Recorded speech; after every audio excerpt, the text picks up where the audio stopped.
Vous allez plonger au cœur d'une nouvelle histoire inspirante. Bienvenue dans 10 minutes, le podcast des Français dans le monde. Je suis Gauthier Seyss et j'ai le plaisir de passer 10 minutes avec Lucie Frouin, direction Ottawa. 10 minutes, le podcast des Français dans le monde.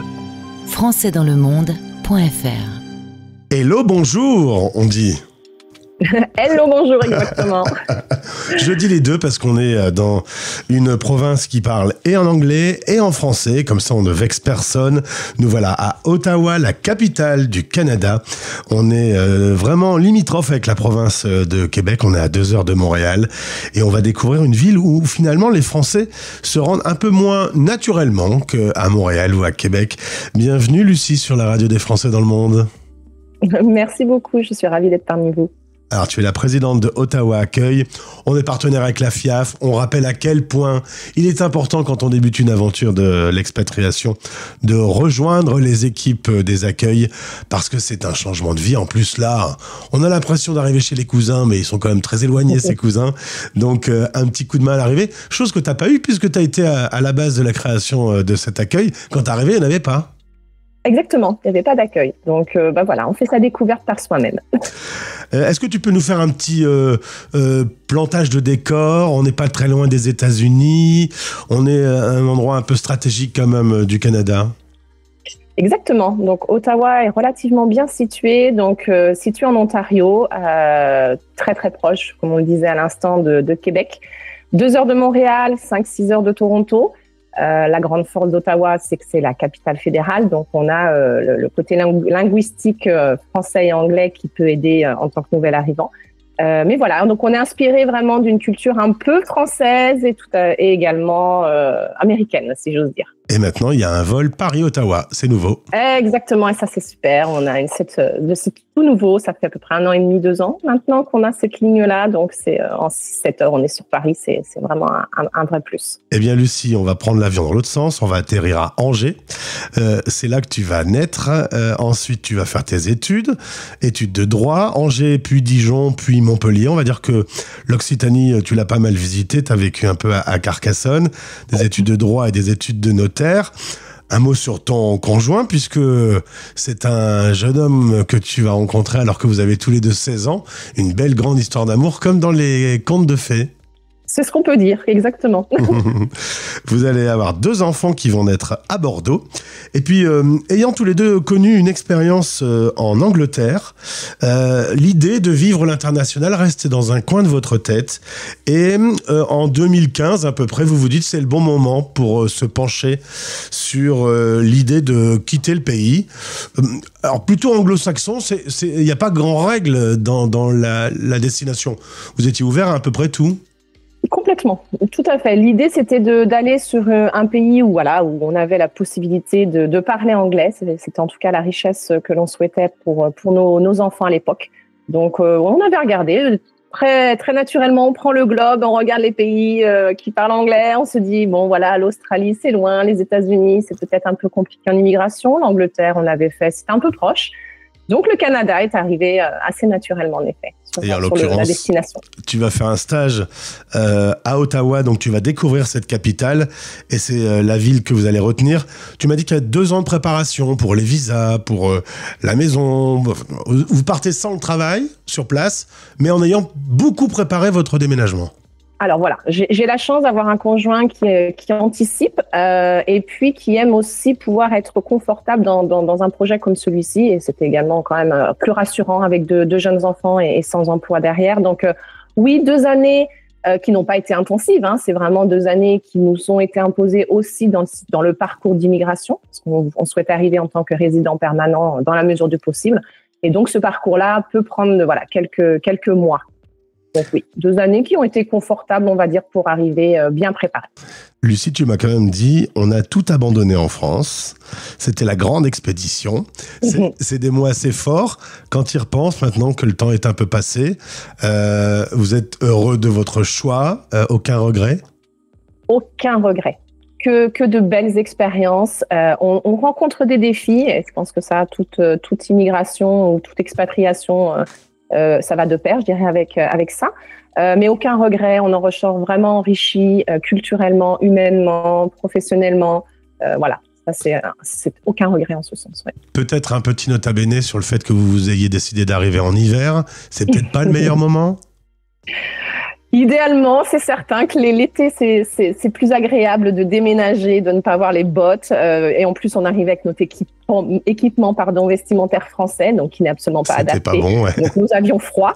Mais je dirais que voilà, dans notre cas, comme je le mentionnais tout à l'heure, on n'avait pas d'autres opportunités, en fait. On avait une immigration qui nous imposait d'arriver avant le 21 janvier. Donc oui, nous avons fait un déménagement et une arrivée dans le cœur du sujet qui était l'hiver. Alors, si on peut, c'est mieux d'éviter de commencer à moins 42 par exemple, parce que on va pas se cacher, les Français qui s'installent au Canada, le premier hiver peut être rude. Alors, il peut être rude, je dirais encore, on est vraiment sur des changements climatiques. Ça fait 2 hivers, on a très peu de neige, on a des températures plutôt autour de moins 15, on a eu quelques moins 20. Mais c'est très ponctuel. Le moins 42 en ressenti, c'était une année très particulière sur quelques jours. C'est rare. Mais malgré tout, même à moins 20, il faut quand même être préparé, oui. Tout à fait. Alors, il y a 150 000 Français qui vivent au Canada, seulement 10 000 dans la province de l'Ontario. Pourquoi tu crois que Ottawa a moins de succès que Montréal? C'est la fainéantise des Français d'aller dans une ville où tout le monde parle français? Alors déjà, quand on est sur 10 000, on est 10 000 sur la région de Ottawa-Gatineau. Alors, pourquoi moins de succès? Peut-être par rapport de ce que je peux comprendre, c'est une ville qui est peut-être moins dynamique qu'une ville comme Montréal ou Toronto. C'est une ville qui est plutôt... ça, c'est la capitale fédérale, donc il y a quand même un certain nombre de fonctionnaires. Donc, on a tendance à dire que c'est une ville qui est beaucoup plus calme. Moins de dynamisme. Pour autant, je trouve que c'est vraiment une ville idéale pour une famille. On a énormément d'accès aux activités pour les jeunes ou les enfants. C'est une ville très verte. On peut aller très facilement, comme je le mentionnais aussi sur Montréal. Donc, peut-être à tort. Après, tout dépend des aspirations personnelles et professionnelles, là encore, de chacun. Mais je dirais que, en tout cas, Ottawa, pour nous, ça a été une ville qui nous correspondait. Ouais, en tout cas, Lucie, tu en parles très très bien. Comme je le disais, il n'y avait pas de Ottawa Accueil. Avec une petite équipe, vous décidez de créer cet accueil en 2018. Et là, les accueils, on va dire que tous ceux qui sont arrivés après ont eu de la chance, parce que c'est quand même un réseau d'entraide essentiel quand on débute l'aventure. Complètement. Alors, moi, j'ai pour usage de dire une intégration va se faire plus ou moins difficilement et plus ou moins longuement. Ottawa Accueil, en tout cas les accueils dans le monde, grâce au réseau de la FIAF, permettent d'avoir une intégration facilitée et plus rapide. Je trouve que c'est un moteur d'intégration sociale énorme. Et ça, je trouve que c'est vraiment fort, c'est la richesse en fait des accueils. Ouais. Alors on salue les 60 familles et les 8 bénévoles de l'équipe fixe. Parlons un mot des animations. Qu'est-ce que on peut faire quand on vous rejoint? Quels sont les grands rendez-vous de Ottawa Accueil?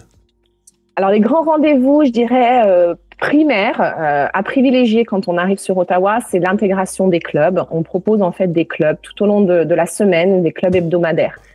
Ces clubs-là sont très riches parce qu'ils permettent justement d'avoir une intégration plus rapide parce qu'on retrouve de semaine en semaine, en général, le même groupe. Et dans ces clubs, c'est vraiment là où on échange les trucs et astuces. C'est là où on va réseauter, où on va entendre dire que un médecin de famille vient d'ouvrir un cabinet, c'est très compliqué. Voilà, donc toutes ces astuces-là, les clubs sont très forts, je dirais, pour avoir ces ressources. Mais après, bien entendu, l'association offre énormément d'opportunités pour réseauter autour des grands événements. Donc, on a le café de rentrée, par exemple. Là, nous venons d'avoir le goûter de Noël le week-end dernier. Il y avait 80 membres, présents. On a la galette, par exemple, la galette des rois en janvier. Donc là, c'est un événement où on peut être entre 100 et 150, membres. Et puis après, tout ça, c'est vraiment, je dirais, ponctué de tellement d'événements. Des activités laser game, escape room, des randonnées, des balades. On est très riche, je dirais, au niveau culturel également à Ottawa. Donc, on peut envisager des planifications de visites de musées.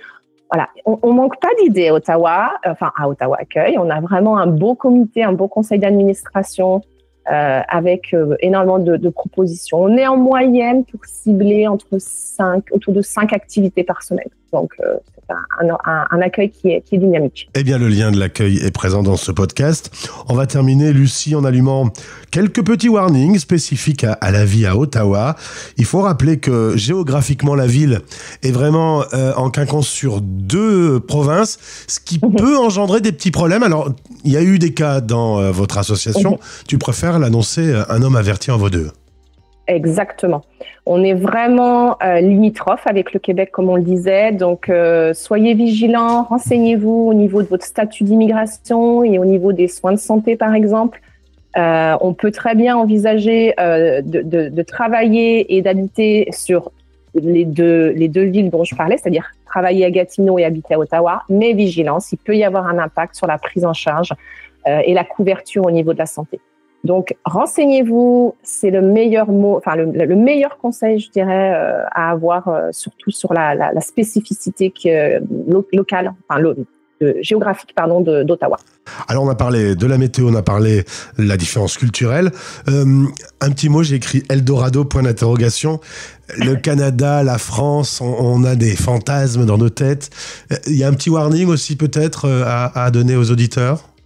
Je dirais peut-être l'aspect social. En France, c'est très facile de sympathiser, de discuter, de débattre, voilà, de donner ses opinions, ses points de vue, d'inviter le voisin à l'apéro, comme on dit, à l'apéritif. Au Canada, c'est peut-être pas aussi facile, en tout cas à Ottawa.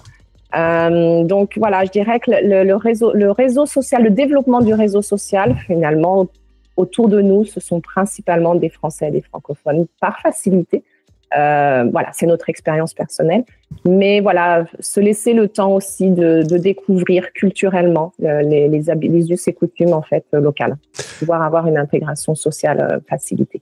Eh bien, Lucie, je vais piquer le slogan de la devise officielle de la ville, en avant, vers Ottawa pour votre prochaine aventure. Merci d'avoir répondu à nos questions. Tu rejoins la galerie de tous les présidents et présidentes du réseau FIAF interrogés sur cette antenne. Tous les podcasts sont disponibles sur le site de la radio et sur le site de la FIAF. Merci beaucoup, en tout cas. Et puis, bel hiver. Il y a un peu de neige aujourd'hui. Merci. Alors, les flocons sont arrivés simplement hier. Certainement pas pour l'année au complet, mais en tout cas, voilà, ça arrive très tranquillement sur Ottawa. Eh bien, profitez bien. À très vite. Merci beaucoup. À bientôt. Français dans le monde.fr